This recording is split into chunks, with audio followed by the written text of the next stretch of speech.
Bonsoir à tous, merci de nous être fidèles. Tout de suite le sommaire de votre journal. Sa Majesté le roi Mohammed VI Amir al-Mu'minin adresse un message aux participants au colloque sur les règles de la fatwa dans le contexte africain. L'événement est organisé par la Fondation Mohammed VI des Ulama africains. Le souverain met en avant le rôle du royaume face aux problématiques actuelles. Ce sujet nous tient à cœur pour combattre l'extrémisme et les doctrines clivantes, souligne le souverain. Sport football, finale de la CAN des U23. Dans 2 heures exactement, les Lionceaux de l'Atlas retrouvent les Égyptiens sur la pelouse du complexe sportif Prince Moulay Abdallah de Rabat. La mission des protégés de Issam Shraï n'est pas du tout facile, mais nos joueurs sont déterminés à arracher le sacre. Ils ont toutes les chances d'y parvenir. Le Moussem de Tantan est de retour pour la 16e édition, plus qu'une manifestation culturelle. L'événement a des dimensions socio-économiques non négligeables. La richesse du patrimoine matériel et immatériel de la région s'impose comme un véritable levier du développement durable.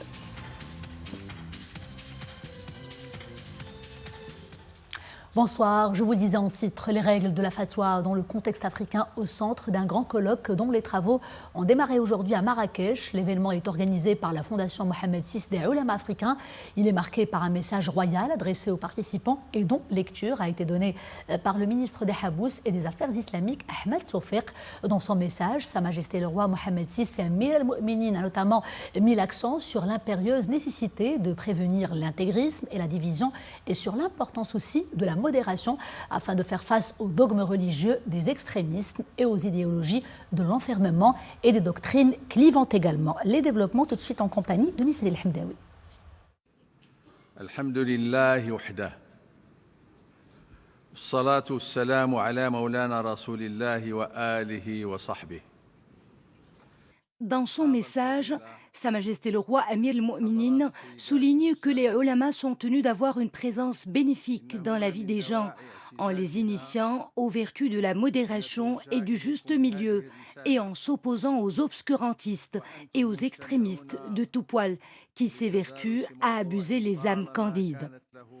Et le souverain de rappeler que les ulamas sont depuis toujours investis d'une noble mission qui gagne aujourd'hui en sensibilité et en complexité, notant que le devoir des érudits est d'autant plus impérieux que ces déviants prêtent à la plupart de leurs réflexions sur la religion le tour fallacieux de fatwa, alerter que celle-ci relève de la chose sacrée dans l'entendement commun.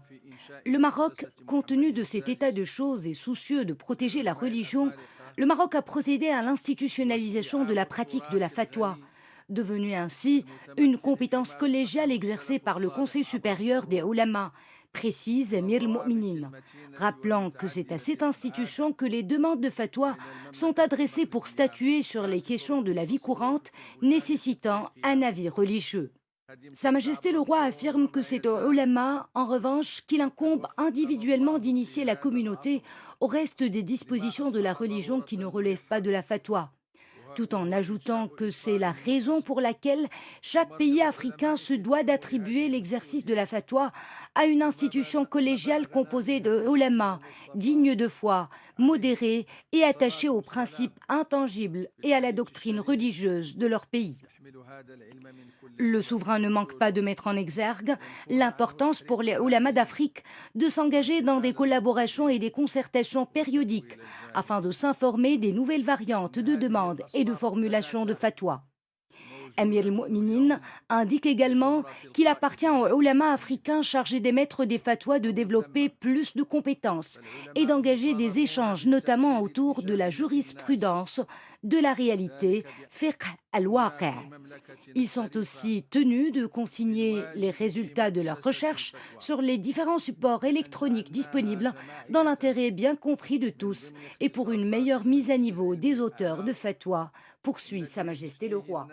Saluant la tenue de ce colloque à l'initiative de la Fondation Mohammed VI des Ulama africains, Sa Majesté le roi fait observer que cette institution, créée sous l'impulsion du souverain, cette institution a consacré ses 8 ans d'existence à la réalisation des objectifs qui lui ont été initialement assignés, et qui consiste essentiellement à mutualiser et à coordonner les efforts conjoints des oulémas du Maroc et de leurs homologues des pays africains musulmans. Objectif, faire rayonner et asseoir solidement les valeurs de l'islam tolérant. Amir el-Mo'minin assure que son premier souci, en créant la Fondation Mohammed VI des oulémas africains, était qu'elle serve de réceptacle au patrimoine qui s'est richement forgé au fil des siècles et que des générations successives d'ancêtres vertueux nous ont légué par l'établissement de liens solides et multidimensionnels entre le Royaume du Maroc et les pays d'Afrique subsaharienne. Enfin, Sa Majesté le Roi appelle les participants à ce colloque à s'inscrire dans une bonne dynamique d'interaction vertueuse, à déployer des trésors d'inventivité et à échanger leurs expériences respectives, de manière à ce que, in fine, chaque communauté d'oulémas dans un pays donné puisse tirer pleinement profit du savoir dont dispose l'ensemble des oulémas d'Afrique engagés dans cette initiative, les oulémas de chaque pays se réservant le droit de respecter leurs propres spécificités. Amir el-Mo'minin tient à préciser que les travaux de ce colloque, qui vise à cerner le champ conceptuel de la fatwa, ne sauraient aboutir pleinement que si les alimates sont impliqués dans tous les volets de cette entreprise.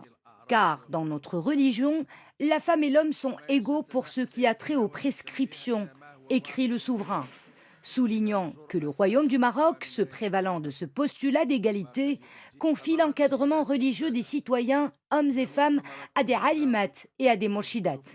Dans le même esprit, les femmes jouent un rôle de premier plan dans le travail d'orientation religieuse qui est fait à travers les mass médias, conclut le souverain. وفقكم الله وكلل بالنجاح أعمالكم والسلام عليكم ورحمة الله تعالى وبركاته وحرر بالقصر الملكي بتطوان في يوم الثلاثاء 15 من ذي الحجة عام 1444 الموافق للرابع من يوليوز 2023 محمد السادس ملك المغرب الله يبارك فيك. Sport, football, finale de la CAN des U23, c'est le jour tant attendu pour les lionceaux de l'Atlas. Les protégés de Aissam Char'i retrouvent dans 2 heures exactement les Égyptiens au complexe sportif Prince Moulay Abdallah de Rabat. Cette affiche s'annonce en tout cas très serrée, entre d'une part une équipe égyptienne très compacte, avec la confiance en plus des champions en titre, et une équipe marocaine d'une autre part, composée de jeunes joueurs très talentueux et très motivés surtout, et prêts à tout donner sur le terrain ce soir pour atteindre le Graal. Tout de suite, les détails en compagnie de Abdelhak Charrat et Zakaria Mokinbillah. Les joueurs de l'équipe nationale U23 sont prêts pour croiser le fer avec la sélection égyptienne et décrocher la Coupe d'Afrique des Nations. Déterminés et le moral au beau fixe, les protégés de Aissam Char'i comptent garder le cap et dévoiler toutes leurs capacités techniques et tactiques. Après avoir testé ces éléments dans des postes clés, le sélectionneur national U23 a une meilleure visibilité quant à la stratégie à adopter, rigueur défensive et fluidité des actions offensives. L'objectif, c'était de se qualifier pour les Jeux Olympiques.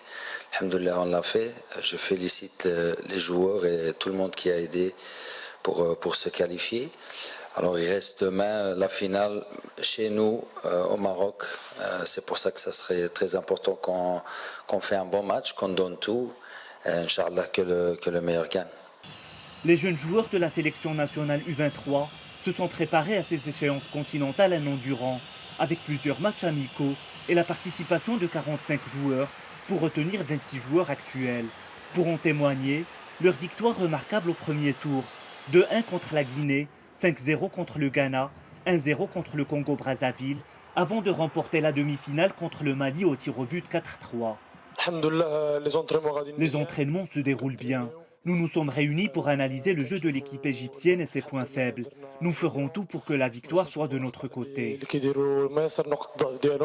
Encore une fois, la sélection nationale U23 comptera sur le soutien d'un 12e joueur, les supporters fervents et inconditionnels qui seront en nombre au complexe sportif Prince Moulay Abdallah pour soutenir les lionceaux vers un nouveau sacre continental.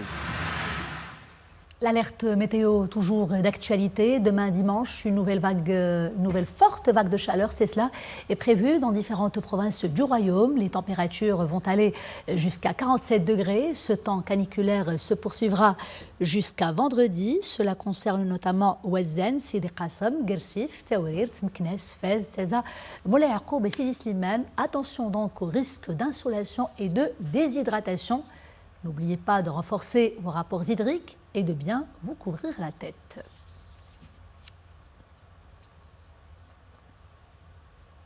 Et cette vague de chaleur est beaucoup plus importante dans le reste du monde, au point d'être mortelle parfois. Ce temps caniculaire est clairement dû au changement climatique. Ces bouleversements ne cessent en tout cas de s'intensifier à cause d'El Niño. Ce phénomène fait référence à un événement climatique associé à une augmentation des températures de l'eau et de l'air aussi, et à une forte sécheresse dans certaines parties du monde, alors que d'autres régions sont secouées par de fortes inondations et des pluies inédites. Et c'est le cas en Espagne d'ailleurs actuellement, alors que nous sommes en plein été. La ville de Saragosse est touchée par d'importantes inondations. Le pays est secoué de plein fouet par le dérèglement climatique. Nous en parlions. Aucune victime n'est à déplorer, mais les dégâts matériels sont significatifs dans certaines régions. Les images, vous les voyez, témoignent de l'intensité de l'impressionnant déluge qui s'est abattu sur la ville de Saragosse.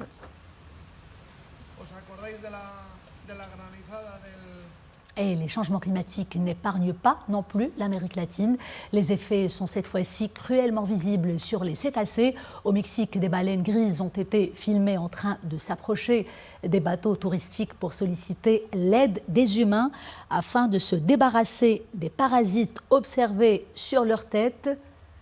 Les scènes ont été capturées par le capitaine d'un bateau d'observation de baleines à l'Ojo del Liebre, une lagune située sur la côte pacifique de Baja California.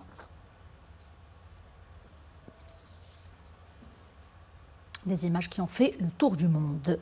Direction la France, plus précisément Paris, la capitale, où au moins 2000 personnes se sont rassemblées cet après-midi en mémoire d'Adama Traoré. Rappelez-vous, ce jeune de 24 ans, mort dans le nord du Valoise en s'interposant lors d'une interpellation par... La manifestation a donc bien eu lieu, malgré l'interdiction de la préfecture de police. Pendant ce temps, des marches citoyennes empreintes de deuil et de colère contre les violences policières ont été organisées dans plusieurs autres villes françaises. Les manifestants ont scandé notamment « Justice pour Naël » avant de partir en cortège dans le calme.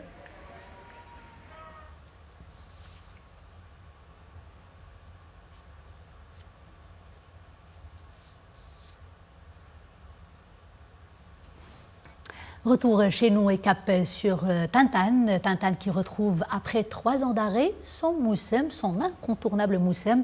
La 16e édition met à l'honneur la richesse et la diversité du patrimoine culturel immatériel du Maroc. Au programme, diverses activités culturelles avec des soirées artistiques, des manifestations sportives aussi, avec des concours de Tborida et des courses de dromadaires, sans oublier le volet socio-économique marqué par le concours d'élevage camelin. Reportage sur place avec Hafid Mahdar, Abdelrahim Haji et le commentaire signé Zakaria Moqimbillah. Dès les premières heures de la matinée, des dizaines d'éleveurs amènent leurs chamelles pour une compétition de traite de lait.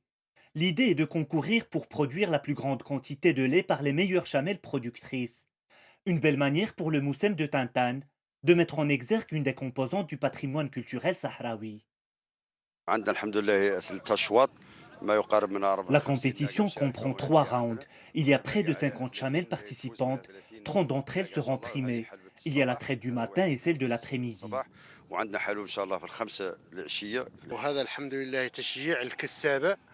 Ce concours est organisé chaque année. L'objectif est d'encourager les éleveurs et de leur permettre de développer leurs activités.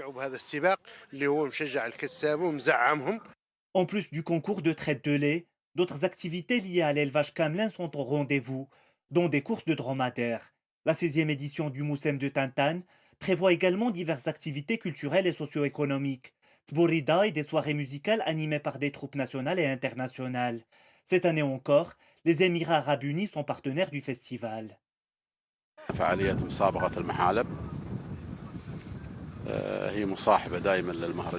Aujourd'hui, nous avons assisté au concours de traite de lait qui accompagne le festival. Nous sommes ravis de prendre part à cet événement. Les éleveurs redoublent d'efforts d'édition en édition. Plus qu'une manifestation culturelle, le Moussem de Tintin est une célébration de tout un patrimoine transmis de génération en génération. Ce n'est donc pas pour rien qu'il a été classé en 2005 par l'UNESCO, chef-d'œuvre du patrimoine oral et immatériel de l'humanité.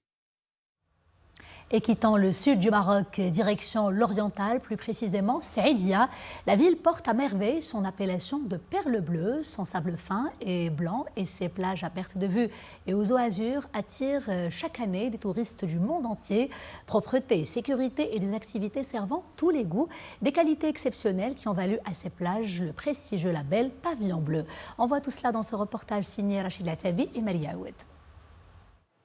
Des plages propres et structurées, sanitaires et douches gratuites pour tous. Sur les plages de Saïdia, les équipes de nettoyage veillent au grain, en prêchant la bonne parole de l'été.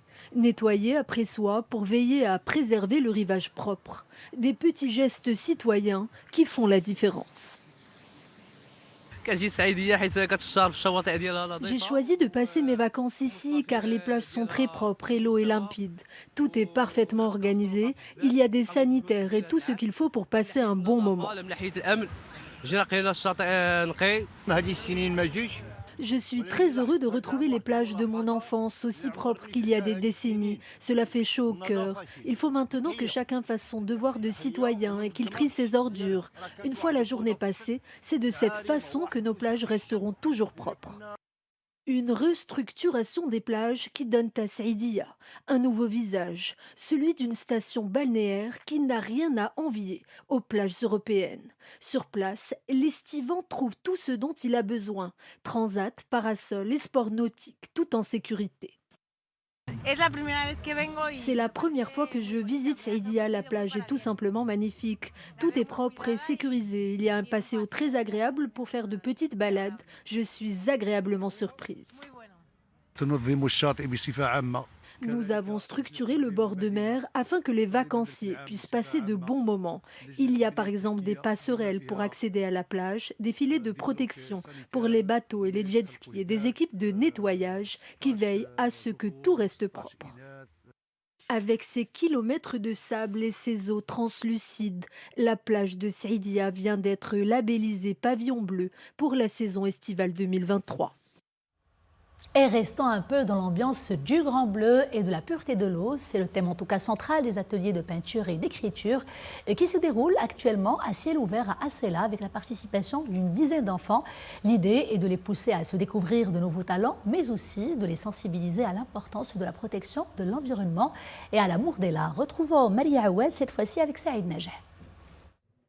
Le geste est précis et libre. Il se laisse guider par l'instinct artistique de ces petits artistes en herbe. Sur les murs de la cité, près de 100 enfants laissent libre cours à leur interprétation en dessinant des fresques subliminales. Un moussem culturel qui permet non seulement d'initier les jeunes à la culture, mais aussi aux problématiques écologiques de notre temps. De la plus belle des manières, en habillant les murs de la ville d'un beau costume de scène. J'ai essayé de raconter avec mes pinceaux et mes couleurs le tumulte des vagues et de l'océan que je contemple chaque matin.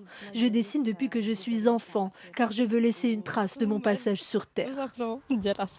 Le thème de cette année est dédié à la problématique de l'eau. Nous souhaitons transmettre aux enfants les valeurs de l'art en les poussant à s'interroger sur le monde. Nous voulons les initier à la culture et aux arts plastiques.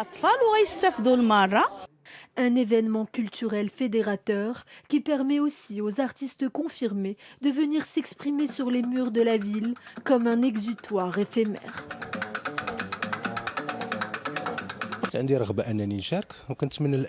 Je suis venue plusieurs fois à Asséla auparavant pour admirer ces belles fresques, mais cette fois-ci je viens en tant qu'artiste pour sublimer les murs de la ville.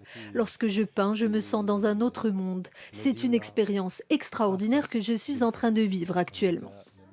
Des ateliers d'écriture et de peinture, mais aussi des troupes musicales viennent compléter ce moussem de la culture pour continuer à faire d'Asséla une ville artistique de libre expression. C'était des images signées Abdelali Genouni. C'est la fin de ce journal. Merci d'avoir été des nôtres. Je vous dis à demain, toujours avec grand plaisir. D'ici là, portez-vous bien.